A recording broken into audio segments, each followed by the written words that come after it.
Gulf of Oman और Persian gulf के बीच straight of Hormuz अपने सबसे संकरे बिंदु पर मात्र 21 नॉटिकल माइल्स चौड़ा है।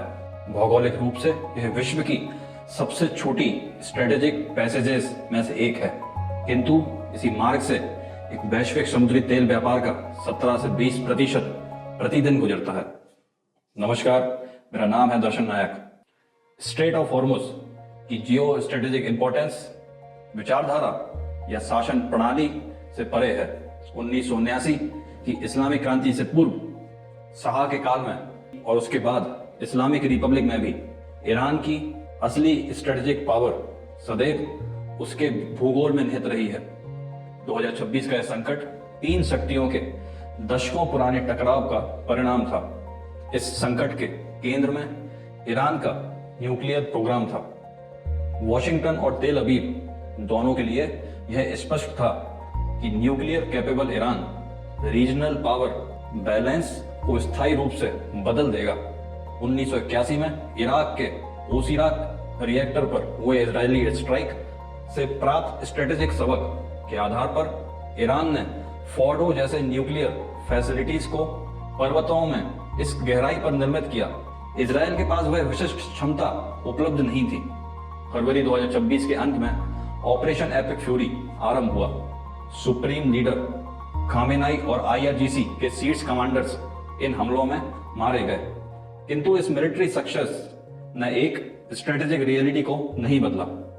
इस्लामिक रिपब्लिक की राजनीतिक वैधता बाहरी शत्रुओं के विरुद्ध प्रतिरोध के आख्यान पर टिकी है।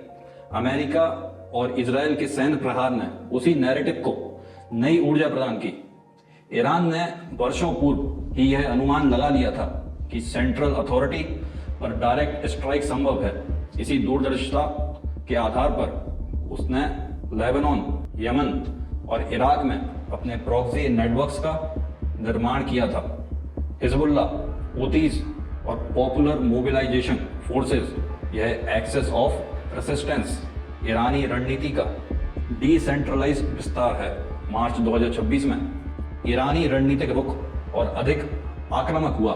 UAE, Saudi Arabia, Kuwait, Bahrain, Iraq, Oman और जॉर्डन में अमेरिकी मिलिट्री बेसिस पर मिसाइल्स और ड्रोन से व्यापक हमले शुरू हो गए। सैन्य विकल्पों की सीमाओं के बाद अमेरिका नीति का दूसरा प्रमुख उपकरण इकोनॉमिक सैंक्शन सामने आया। स्ट्रेट ऑफ हॉर्मुज के अवरुद्ध होने के बाद ईरान ने अपने ऑयल एक्सपोर्ट इंफ्रास्ट्रक्चर को खार्ग आइलैंड से बंदर जस्क में स्थानांतरित कर दिया, एक ऐसा टर्मिनल जो हॉर्मुज की परिधि से बाहर स्थित है। इससे ईरान के निर्यात को बाधित किए बिना स्ट्रेट को बंद रखना संभव हो गया। इससे भी अधिक महत्वपूर्ण डार्क फ्लीट की भूमिका थी। यह पुराने और प्रतिबंधित ऑयल टैंकर्स का एक नेटवर्क है जो अपने AIS ट्रांसपॉन्डर्स बंद करके परिचालन करता है। मलेशियन कोस्ट के निकट शिप टू शिप ट्रांसफर और चाइनीज युआन में भुगतान के माध्यम से ईरानी तेल साउथ चाइना सी तक पहुंचता रहा। इस संकट का सबसे बहुआयामी घरेलू प्रभाव भारत पर पड़ा। यह इस बात का प्रमाण था कि ग्लोबल सप्लाई चेन्स किस प्रकार एक क्षेत्रीय संघर्ष को किसी दूरदराज अर्थव्यवस्था के भीतरी ढांचे तक पहुंचा सकती है। भारत अपनी कुल कच्चे तेल की आवश्यकता का 90% आयात करता है। परिणाम स्वरूप भारत के समग्र एनर्जी इंपोर्ट्स में कमी दर्ज की गई और एनर्जी इंपोर्ट बिल में तीव्र वृद्धि हुई। भारत का फर्टिलाइजर उत्पादन LNG पर निर्भर है।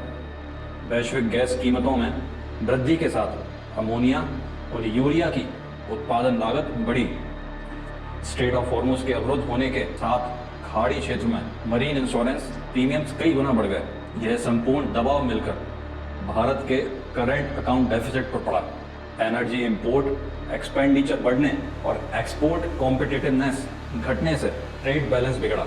इसी प्रेशर चेन के परिणाम स्वरूप मई 2026 में भारतीय रुपया ऐतिहासिक निम्नतर स्तर पर आ गया। जिस प्रकार से डॉलर मजबूत होता जा रहा है, रुपया कमजोर होता जा रहा है, विश्व व्यापार में भारत टिक नहीं पाएगा। हमारे व्यापार व्यापारी जो माल बाहर भेजते हैं, हमारे व्यापारी जो माल बाहर चलाते हैं, इस बोझ को सह नहीं पाएंगे।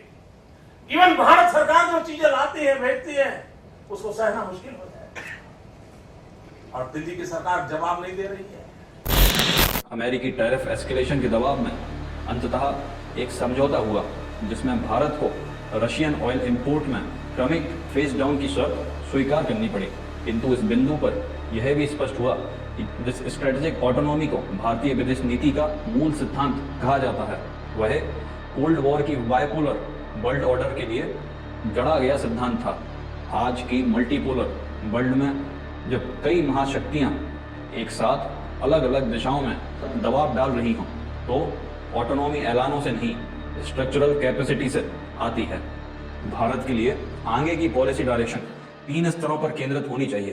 पहला, लैटिन अमेरिका और अफ्रीका जैसे नॉन हॉर्मोज सोर्सेज की और एनर्जी सप्लाई का डाइवर्सिफिकेशन। दूसरा, स्ट्रेटेजिक पेट्रोलियम रिजर्व को न्यूनतम 90 दिनों के इंपोर्ट कवर के सक्षम बनाना, जो संकट के समय पॉलिसी मेकर्स को जियोपॉलिटिकल प्रेशर से स्वतंत्र होकर निर्णय लेने का समय देता है। तीसरा, सेकेंडरी सैंक्शंस की परिधि से बाहर रहते हुए ग्लोबल ट्रेड जारी रखने की स्ट्रक्चरल फाइनेंशियल कैपेसिटी विकसित करना।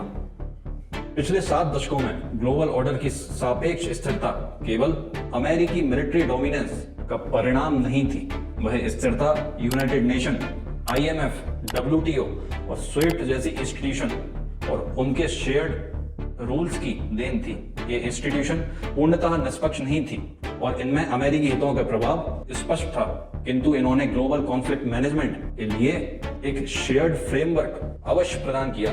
जैसे जैसे उस सेंट्रल पावर का प्रभाव घट रहा है, उसी नींव पर खड़ी ये इंस्टीट्यूशंस भी अपनी रेलेवेंस खो रही हैं। वर्तमान विश्व यूनिपोलैरिटी के पतन और मल्टीपोलैरिटी के उदय के बीच एक ट्रांजिशन पीरियड में है।